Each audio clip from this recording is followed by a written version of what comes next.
அதே போன்று அன்புள்ள சகோதரர்களே, நிறைய நஃபிலான வணக்கங்களை அதிகரிக்க வேண்டும். ரசூலுல்லாஹி அலைஹி வஸல்லம் அவர்கள் சொல்கிறார்கள், அல்லாஹு தஆலா சொல்வதாக, ஒரு அடியான் நஃபிலான வணக்கங்களின் மூலம் என்னை நெருங்கிக் கொண்டே இருப்பான்.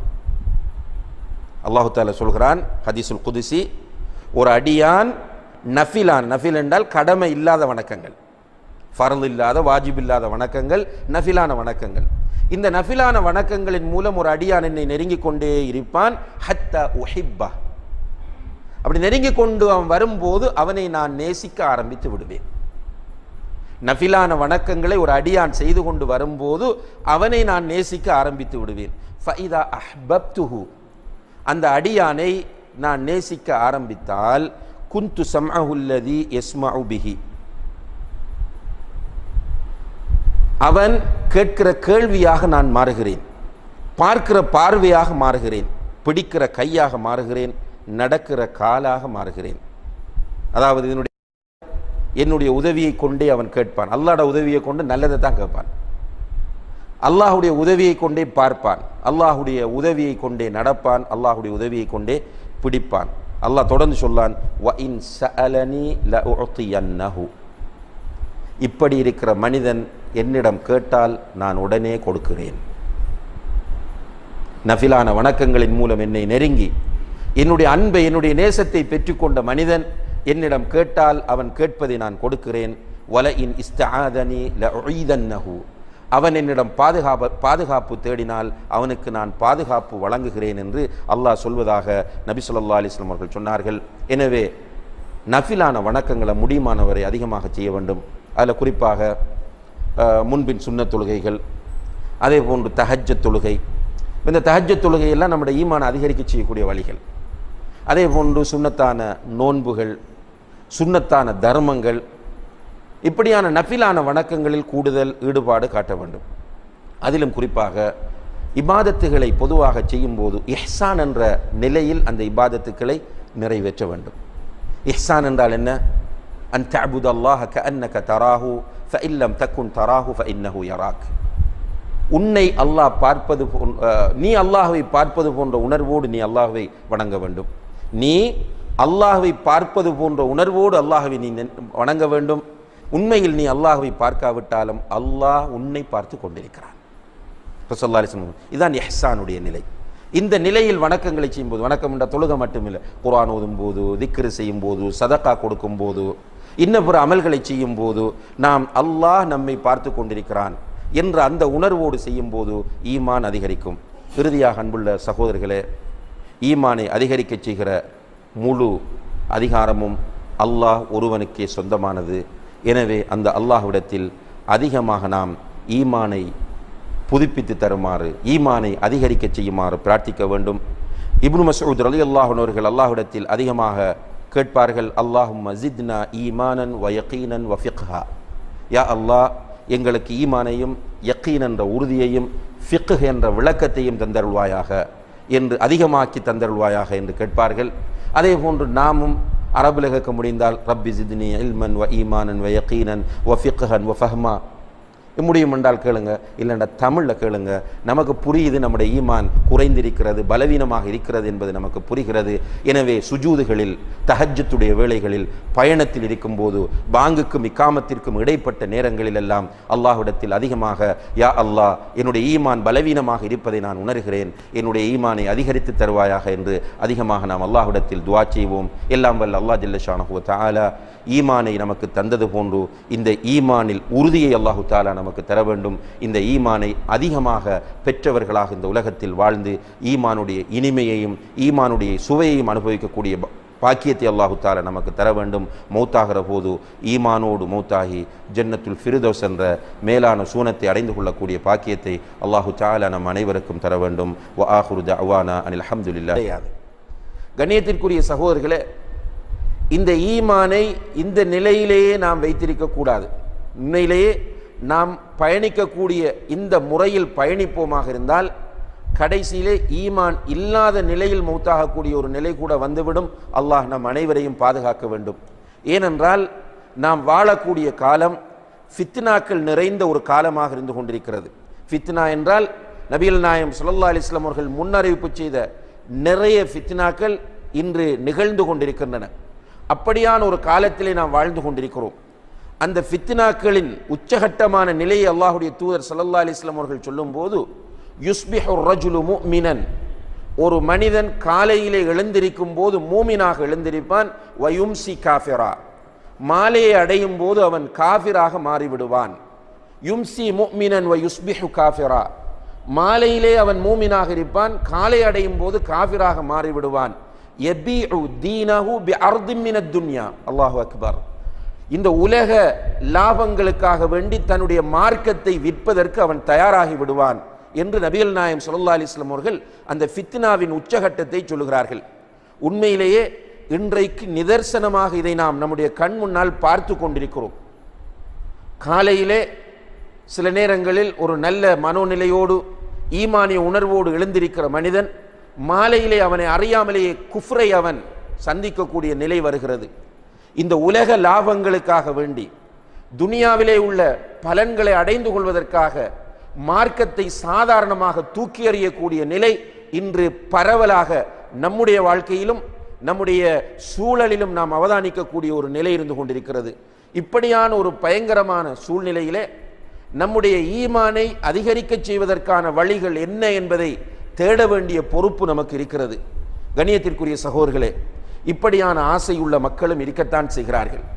நம்முடைய ஈமான் அதிகரிக்க வேண்டும், அல்லாஹோடு நெருக்கம் கூட வேண்டும், ஈமானுடைய சுவையை நான் அனுபவிக்க வேண்டும், நான் மூமினாக வாழ்ந்து மூமினாக மரணிக்க வேண்டும் என்ற ஆசையுள்ள நிறைய மக்கள் இன்றைய காலத்திலும் வாழ்ந்து கொண்டிருக்கிறார்கள். அப்படியான மக்களுக்கு நிச்சயமாக இங்கே சொல்லப்படக்கூடிய செய்திகள் கண்டிப்பாக பிரயோசனம் அளிக்கும். அதாவது ஈமானை அதிகரிக்க செய்வதற்கான வழிகள் என்ன? நம்முடைய ஈமான் கூடும் குறையும் என்ற ஒரு கோட்பாட்டை நாம் ஏற்றுக்கொண்டிருக்கிறோம். இப்போ குறைய விடக்கூடாது. ஈமானை குறைய விட்டு கொண்டிருப்போமாக இருந்தால் கடைசியிலே குஃப்ரில் போய் விழ வேண்டிய ஒரு நிலை ஏற்பட்டுவிடும். நிறைய பேர் என்ன நினைக்கிறோம் என்றால், தொழுகிறோம், ஏதோ நல்லமல்களை அவ்வப்போது செய்கிறோம், அல்ஹம்துலில்லாஹ் சொர்க்கம் போய்விடலாம் என்று. இல்லை சகோதரர்களே, ஈமான் குறைந்து கொண்டு வரும்போது படிப்படியாக குறைந்து இந்த ஃபித்னாவுடைய நிலையை அடைந்து கடைசியிலே காஃபிராக மாறக்கூடிய ஆபத்து அங்கே இருக்கிறது.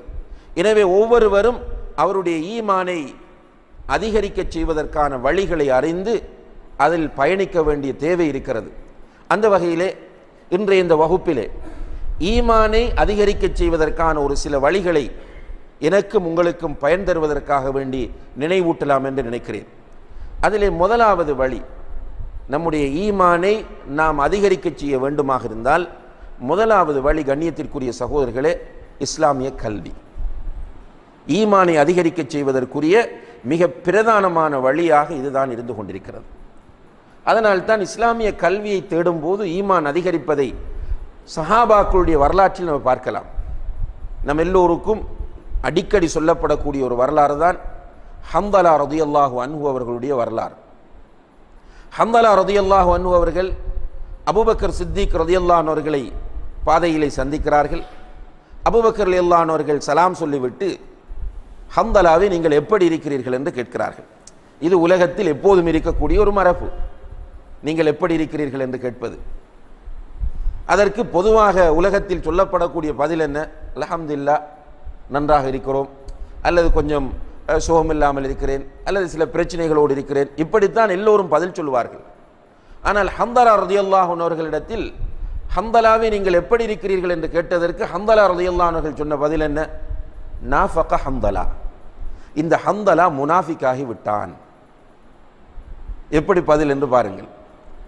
உடனே அபூபக்கர் சித்திக் ரலியல்லாஹு அன்ஹு அவர்கள் ஆச்சரியப்பட்டு கேட்கிறார்கள், ஹந்தலாவை நீ எப்படி இதை சொல்லுகிறாய் என்று கேட்டபோது ஹந்தலா சொல்லுகிறார் ரலியல்லாஹு அன்ஹு, ரசூல் ஸல்லல்லாஹு அலைஹி வஸல்லம் அவர்களுடைய வகுப்புகளில் போய் உட்காரும் போது குர்ஆன் வசனங்கள் நினைவூட்டப்படுகின்றன, ஹதீஸ்களை சொல்லுகிறார்கள், நம்முடைய ஈமான் அதிகரித்து நிற்கிறது. குர்ஆன் வசனங்கள் ஓதி காண்பிக்கப்படுகிறது, ஹதீஸ்கள் சொல்லப்படுகின்றன, நம்முடைய ஈமான் அதிகரித்து நிற்கிறது. வீட்டுக்கு வந்தால் குழந்தைகள், பிள்ளை, மனைவி என்று பிஸியாகி விடும்போது அந்த நிலை குறைந்து விடுகிறது என்று சொல்கிறார். இப்போ இது ஈமான் கூடும் குறையும் என்பதற்கு இதுவும் ஒரு ஆதாரம். அதே நேரத்தில் அவர் அனுபவித்து சொல்லுகிறார், ரசூல் ஸல்லல்லாஹு அலைஹி வஸல்லம் அவர்களுடைய மஜ்லிஸில் உட்காரும் போது ஈமான் அதிகரிக்கிறது. இல்மை தேடி இல்முடைய மஜ்லிஸிலே உட்காரும் போது கண்டிப்பாக ஈமான் அதிகரிக்கும். புகாரியிலே வருகிறது, முஆத் ரலியல்லாஹு அன்ஹு அவர்கள் தன்னுடைய நண்பரை அழைக்கிறார். தஆல் இஜ்லிஸ் பினா நுமின் சா, வா வந்து உட்காரு, ஒரு மணி நேரம் ஈமான் கொள்ளுவோம் என்று சொல்கிறார். இந்த மஜ்லிஸு திக்ருகளிலே உட்கார்ந்து அல்லது இஸ்லாமிய கல்வியை தேட புறப்படும் போது கண்டிப்பாக ஈமான் அதிகரிக்கும் என்பதை இதன் மூலம் நாம் புரிய முடிகிறது. இஸ்லாமிய கல்வியிலே பிரதானமாக நாம் தேட வேண்டிய அம்சம் அல்லாஹ்வை பற்றிய அறிவு. அல்லாஹுடைய அஸ்மாக்கள் என்ற திருநாமங்களும் அல்லாஹுடைய சிஃபாத்துகள் என்ற பண்புகளும் நம்முடைய ஈமானை அதிகரிக்க செய்கிற மிக முக்கியமான அம்சங்களாகும். அன்புள்ள சகோதரர்களே, நிறைய அல்லாஹுடைய அஸ்மா சிஃபாத்தோடு நமக்கு தொடர்பு ஏற்பட வேண்டும். அல்லாஹுடைய அஸ்மாக்களும் சிஃபாத்துகளும் சரியாக புரியப்படுமாக இருந்தால் நம்முடைய ஈமான் அதிகரிக்கும். உண்மையிலே இன்றைக்கு இந்த விஷயம் அடிக்கடி நினைவூட்டப்பட்ட போதிலும் அல்லாஹுடைய அஸ்மாக்களையும் சிஃபாத்துகளையும் அறிந்து கொள்கிற விஷயத்தில் நாம் பொடுபோக்காகவே இருக்கிறோம். நம்ம இந்த வகுப்பிலேயே, இந்த அகீதா வகுப்பில் ஆரம்ப பகுதி அல்லாஹுவை பற்றிய பகுதி. அதிலே அல்லாஹுடைய சிஃபாத்துகளை இமாம் இப்னு தைமியா ரஹ்மஹுல்லாஹ் அவர்கள் கொண்டு வருகிறார்கள். அதை நம்ம தெளிவுபடுத்தினோம். அங்கு நாம் வலியுறுத்திய மிக முக்கியமான விஷயம் என்னவென்று கேட்டால், அல்லாஹுவை பற்றிய அறிவின் முக்கியத்துவம். அல்லாஹுவை ஒரு மனிதன் சரியாக அறிந்து கொள்ளுகிற போது அவனுடைய ஈமான் அதிகரிக்கும். அதிலே அல்லாஹுடைய திருநாமங்கள் நிறைய இருக்கின்றன. அந்த திருநாமங்களிலே 99 திருநாமங்களை நபிகள் நாயகம் ஸல்லல்லாஹு அலைஹி வஸல்லம் அவர்கள் அடையாளப்படுத்தி சொல்கிறார்கள். அல்லாஹுக்கு 99 திருநாமங்கள் இருக்கின்றன. யார் அந்த திருநாமங்களை பொருள் உணர்ந்து மனப்பாடம் செய்கிறாரோ அவருக்கு சுவர்க்கம் கிடைக்கும் என்றார்கள். இந்த ஹதீஸ் திரும்ப திரும்ப நமக்கு சொல்லப்படுகிறது. ஆனால் இந்த 99 திருநாமங்களையும் அறிந்து கொள்வதற்காக நாம் எடுத்த முயற்சி என்ன என்ற கேள்விக்கு நம்மிடம் பதில் கிடையாது. குறைந்தது நாம் அப்போது சொல்லியிருந்தோம், குர்ஆனை ஓதிக்கொண்டு போகும்போது சில வசனங்கள் அல்லது பல வசனங்கள் முடிகிற நேரத்தில் அல்லாஹுடைய திருநாமத்தை கொண்டு முடியும். இன்னல்லாஹ கான கஃபூரர் ரஹீமா அல்லது வதூத் அசீசுன் ஹக்கீம், இப்படி முடியும். இந்த பெயர்களையாவது தொகுத்து நாம் எடுத்து தர்ஜமத்துல் குர்ஆனில் அதனுடைய பொருளை பார்த்து மனப்பாடம் செய்வதற்கு ஏதாவது ஒரு சின்ன முயற்சி செய்தோமா என்று கேட்டால் பெரும்பாலான மக்கள் கிடையாது. உண்மையிலே கண்ணியத்திற்குரிய சகோதரர்களே, ஒரு நடுநிலையோடும் நிதானமாகவும் நாம் சிந்திக்க கடமைப்பட்டிருக்கிறோம். இன்றைக்கு பொது அறிவு என்ற ஒரு பாடம் இருக்கும்போது அந்த ஜெனரல் நாலேஜ் என்ற அந்த பாடத்தில் கூடுதல் மதிப்பெண்களை பெற வேண்டும் என்ற எண்ணத்தில் நிறைய மாணவர்கள் இந்த உலகத்தில் எத்தனையோ பேருடைய பெயரை பாடமாக்குகிறார்கள். சாதனையாளர்கள், சாதிக்காதவர்கள், விளையாட்டு வீரர்கள், நடிகர் நடிகைகள், இவர்களுடைய பெயர்களை எல்லாம் பாடமாக்குகிறார்கள். ஆனால் ரப்புல் ஆலமீனுடைய பெயர்களை பாடமாக்கினால் சுவர்க்கம் கிடைக்கும் என்று அல்லாஹுடைய தூதர் ஸல்லல்லாஹு அலைஹி வஸல்லம் அவர்கள் சொன்ன செய்தி சஹீஹான செய்தி, நம்முடைய முஸ்லிம்கள் எல்லோருக்கும் தெரிந்த செய்தி. ஆனால் இந்த பெயர்களை பாடமாக்கி சுவர்க்கத்தை அடைவோம் என்கிற முயற்சி நம்மில் பெரும்பாலானவர்களுக்கு இன்னும் வரவில்லை. இது நம்முடைய ஈமானின் பலவீனமான நிலைக்கு மிக முக்கியமான ஒரு காரணமாக இருந்து கொண்டிருக்கிறது. இப்போ ஈமானை அதிகரிக்க விரும்பக்கூடிய ஒருவர் அல்லாஹுடைய அஸ்மாக்களையும் அல்லாஹுடைய சிஃபாத்துகளையும் படிக்க வேண்டும். ரசூலுல்லாஹி அலைஹி வஸல்லம் அவர்கள் அதை சஹாபாக்களுக்கு போதித்தார்கள். ஸலஃபு ஸாலிஹீன்கள் நிறைய அஸ்மா சிஃபாத்தை பற்றி எழுதியிருக்கிறார்கள். குறிப்பாக இந்த தௌஹீத் என்ற இந்த சிந்தனையோடு இருக்கக்கூடிய மக்கள், மதிக்கக்கூடிய உலமாக்கள், ஆரம்ப காலத்தில் இருந்த இமாம் பைஹகி அல்லது இமாம் இப்னு ஹுஸைமா அல்லது இமாம் தாரமி, இப்படியான மிகப்பெரிய பழைய இமாம்கள் கூடுதலாக அஸ்மா சிஃபாத் சம்பந்தமாக எழுதியிருக்கிறார்கள். இதனுடைய நோக்கம் என்னவென்றால், மக்களுக்கு அல்லாஹ்வை பற்றிய சரியான புரிதலை ஏற்படுத்த வேண்டும். மக்கள் அல்லாஹ்வை சரியாக புரிந்து கொள்வார்களாக இருந்தால் அல்லாஹ்வோடு நெருங்குவதற்கு விரும்புவார்கள். எல்லா மனிதனிடமும் இருக்கிற இயல்பான தன்மை இது. அவன் ஒருவரை சரியான முறையில் அறியாத போது அவருக்கு கொடுக்க வேண்டிய மரியாதைகள் கொடுக்க மாட்டான், அவரை நேசிக்க மாட்டான், அவரை நெருங்க மாட்டான். இது மனிதனிடம் இருக்கிற ஒரு நிலை. எனவே அல்லாஹ்வை சரியாக புரியாத காரணத்தினால்தான் இன்றைக்கு அதிகமான முஸ்லீம்கள் அல்லாஹ்வை நெருங்காமல் இருக்கிறார்கள். இந்த உலகத்தில் இன்பம் என்று அவர்கள் கருதக்கூடிய விஷயங்களை எல்லாம் செய்ய துணிகிறார்கள், அல்லாஹ்வோடு நெருங்குகிற விஷயத்தில் பலவீனமாக இருக்கிறார்கள். எனவே நம்முடைய ஈமான் அதிகரிக்க வேண்டும் என்று விரும்பக்கூடிய மக்கள் நன்றாக புரிந்து கொள்ளுங்கள். நான் ஈமான் அதிகரித்த நிலையில் வாழ்ந்து மரணிக்க வேண்டும் என்ற ஆசை உங்களுடைய ஆழ் மனங்களில் உண்மையாக இருக்குமாக இருந்தால் அல்லாஹுடைய அஸ்மாக்களையும் அல்லாஹுடைய சிஃபாத்துகளையும் நிறைய படியுங்கள். அப்படி படிக்கும்போது கண்டிப்பாக நம்முடைய ஈமான் அதிகரிக்கும். இரண்டாவதாக, கண்ணியத்திற்குரிய சகோதரர்களே, நம்முடைய ஈமான் அதிகரிக்க வேண்டும் என்றால் அல் குர்ஆனை நிறைய நாம் படிக்க வேண்டும். நான் ஏற்கனவே ஓதி காட்டிய ஒரு வசனம், அல்லாஹு தஆலா மிக தெளிவாகவும் வெளிப்படையாகவும் சொல்லக்கூடிய விஷயம், இன்னமல் முஃமினூன அல்லதீன இதா துக்கிரல்லாஹு வஜிலத் குலூபுஹும். உண்மையான மூமின்களிடம் அல்லாஹ்வை நினைவுபடுத்தப்பட்டால் அவர்களுடைய உள்ளங்களில் பயம் ஏற்படும். உண்மையான மூமின்களிடம் அல்லாஹ் நினைவுபடுத்தப்பட்டால் அவர்களுடைய உள்ளத்தில் பயம் ஏற்படும். வஇதா துலியத் அலைஹிம் ஆயாத்துஹு ஜாதத்துஹும் ஈமானா. அவர்களிடம் அல்லாஹுடைய வேத வசனங்கள் ஓதி காண்பிக்கப்பட்டால் அவர்களுடைய ஈமான் அதிகரிக்கும்.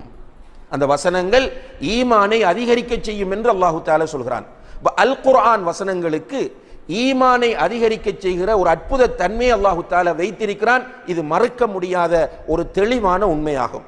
அதனால் தான் நபிகள் நாயகம் ஸல்லல்லாஹு அலைஹி வஸல்லம் அவர்கள் மிம்பரிலே வைத்து அதிகமாக குர்ஆன் ஓதக்கூடியவர்களாக இருந்தார்கள். கதை சொல்ற நிலை ரசூலுல்லாஹி அலைஹி வஸல்லம் அவர்களிடத்தில் இருக்கவில்லை. விளக்கம் சொல்கிற நிலை அதிகமாக இருக்கவில்லை. ரசூல் ஸல்லல்லாஹு அலைஹி வஸல்லம் அவர்கள் மிம்பரில் வைத்து அதிகமாக குர்ஆனை தான் ஓதுவார்கள். நம் சென்ற வாரமும் ஹுத்பாவிலே சுட்டிக்காட்டியதை போன்று உம்மு ஹிஷாம் பின்த் ஹாரிஸா ரலியல்லாஹு அன்ஹா அவர்கள் சொல்கிறார்கள், சூரத்து காஃப் என்ற அத்தியாயத்தை நான் நபிகள் நாயகம் ஸல்லல்லாஹு அலைஹி வஸல்லம் அவர்களுடைய வாயிலிருந்து கேட்டு செவி வழியாக பாடமாக்கி கொண்டேன். ஏனென்றால் அல்லாஹ்வுடைய தூதர் அதை மிம்பரில் வெள்ளிக்கிழமைகளில் அதிகமாக ஓதக்கூடியவர்களாக இருந்தார்கள். ஏனென்றால் குர்ஆன் வசனங்கள் ஓதப்படும் போது ஈமான் அதிகரிக்கும். ஒரு ஹத்தீபுக்கு அந்த நம்பிக்கை முதலில் வர வேண்டும்.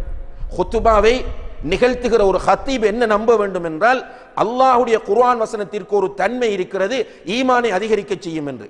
இந்த நம்பிக்கை ஹத்தீபிடம் வருமாக இருந்தால் அந்த ஹத்தீப் என்ன செய்வார் என்று கேட்டால் மிம்பரில் முடியுமானவரை அதிகமாக குர்ஆன் வசனங்களை ஓத விரும்புவார். தமிழில் பொருள் சொல்வதை விட அரபியிலே அதை ஓதி பொருள் சொல்ல வேண்டும், சரியாக ஓத வேண்டும். அப்படி ஓதும் போது அது அந்த மக்களுடைய உள்ளத்தில் பாதிப்பை ஏற்படுத்த அல்லாஹு தஆலா சொல்கிறான். எனவே குர்ஆனிய கல்வி என்பது, அல் குர்ஆனை படிப்பது என்பது நம்முடைய ஈமானை அதிகரிக்க செய்யக்கூடிய ஒன்றாக இருந்து கொண்டிருக்கிறது. உண்மையிலே இன்றைக்கு அதிகமான ஹத்தீப்மார், கவலையோடு இங்கே நாம் பதிவு செய்ய வேண்டிய விஷயம் என்னவென்றால், மிம்பர்களில் குர்ஆன் ஓதுவதை குறைத்து கொண்டு வருகிறார்கள். மிம்பர்களில் வைத்து தங்களுடைய சொந்த விளக்கங்களை அதிகப்படுத்துகிறார்கள். சில ஹுத்பாக்களை தொகுத்து பார்த்தால் ஒரு குர்ஆன் வசனம் கூட ஓதி இருக்க மாட்டார்கள். உண்மையிலே நீங்கள் ரசூல் ஸல்லல்லாஹு அலைஹி வஸல்லம் அவர்களுடைய ஹுத்பாக்களை தொகுத்து பாருங்கள். ரசூல் ஸல்லல்லாஹு அலைஹி வஸல்லம் அவர்களுடைய ஹுத்பாக்களை தொகுத்து பார்த்தால் பெரும்பாலும் சில குர்ஆன் வசனங்களை தான் ரசூலுல்லாஹி அலைஹி வஸல்லம் அவர்கள் மிம்பரிலே வைத்து ஓதி இருக்கிறார்கள் என்பதை நாம் பார்க்க முடிகிறது. இப்போ விளக்கத்தை அறவே தவிர்த்து கொள்ள வேண்டும் என்று நாம் சொல்லவில்லை. குர்ஆன் வசனங்களை அதிகரித்து விளக்கத்தை குறைக்க வேண்டும்.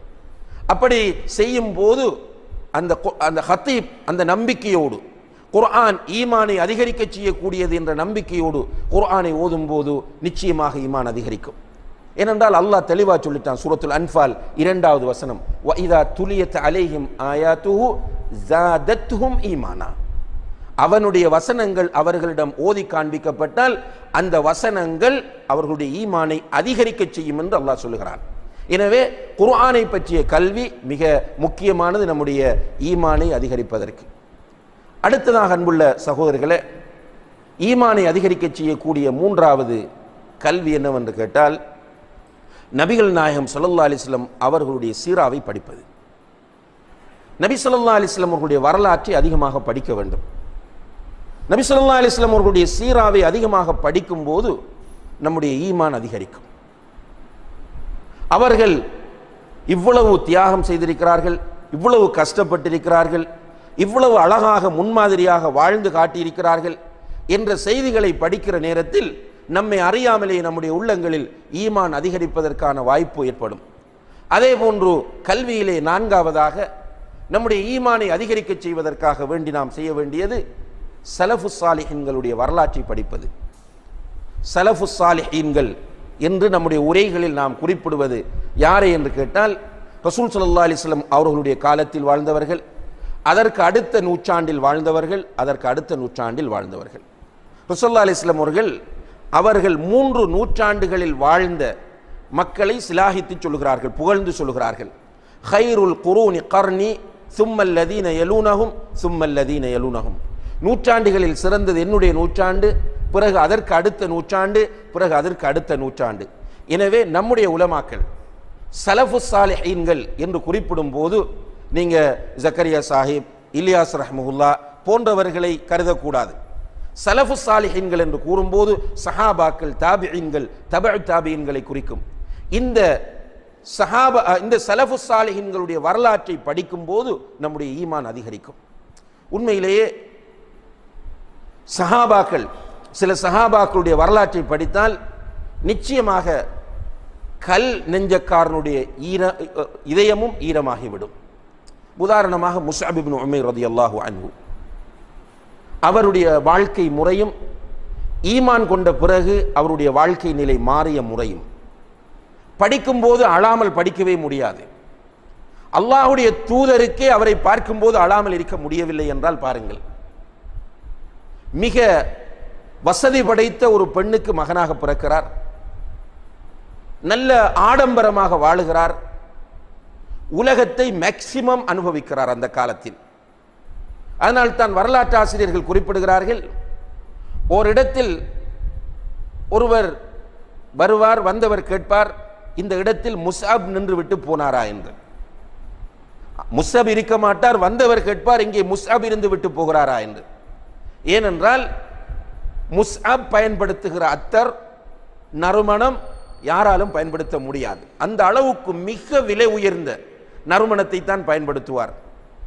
ஆடம்பரமாக ஆடை அணிவார், ஸ்மார்ட்டான இளைஞர். ஈமான் கொண்டதற்காக வேண்டி அவர் மிக கடுமையாக தாயினால் உதாசீனம் செய்யப்படுகிறார். கடைசியில் அல்லாஹ் அவரை சோதிக்க நாடினான். வறுமையின் உச்சகட்டத்திலே அவர் இருந்து கொண்டிருக்கிறார். மதீனாவிலே ஒரு நாள் நபிகள் நாயகம் ஸல்லல்லாஹு அலைஹி வஸல்லம் அவர்கள் மஸ்ஜிது நபவியிலே உட்கார்ந்திருக்கும் போது, சஹாபாக்களோடு உட்கார்ந்திருக்கும் போது முஸ்அப் உள்ளே வருகிறார் ரலியல்லாஹு அன்ஹு. வருகிறவரை பார்த்து அல்லாஹ்வுடைய தூதர் ஸல்லல்லாஹு அலைஹி வஸல்லம் அவர்கள் கண்ணீர் சிந்த அழுது விட்டார்கள், கடுமையாக அழுதார்கள். சஹாபாக்கள் ஆச்சரியத்தோடு அல்லாஹ்வுடைய தூதரை பார்த்ததும் அவர்கள் காட்டுகிறார்கள், அதோ போகிறாரே முஸ்அப், அவரை பாருங்கள், எப்படி ஆடம்பரமாக வாழ்ந்தவர், இன்றைக்கு அவர் அணிந்திருக்கிற ஆடையை பாருங்கள், அவருடைய கீழாடை கிழிந்து ஓட்டையாகிவிட்டது. வேறு ஒரு புது ஆடை வாங்க முடியாமல் அந்த ஓட்டையில் ஒரு துண்டை போட்டு பெச் போட்டிருக்கிறார், ஒட்டு போட்டிருக்கிறார் என்று சொல்லிவிட்டு அல்லாஹ்வுடைய தூதர் ஸல்லல்லாஹு அலைஹி வஸல்லம் அவர்கள் அழுதார்கள். கடைசியிலே இந்த தீனுக்காக வேண்டி, இந்த தீனை, அல்லாஹ்வுடைய மார்க்கத்தை இந்த பூமியிலே நிலைநாட்ட வேண்டும் என்ற உயர்ந்த நோக்கத்தோடு உஹது யுத்தத்திலே போராடி அங்கே ஷஹீதாக்கப்படுகிறார்.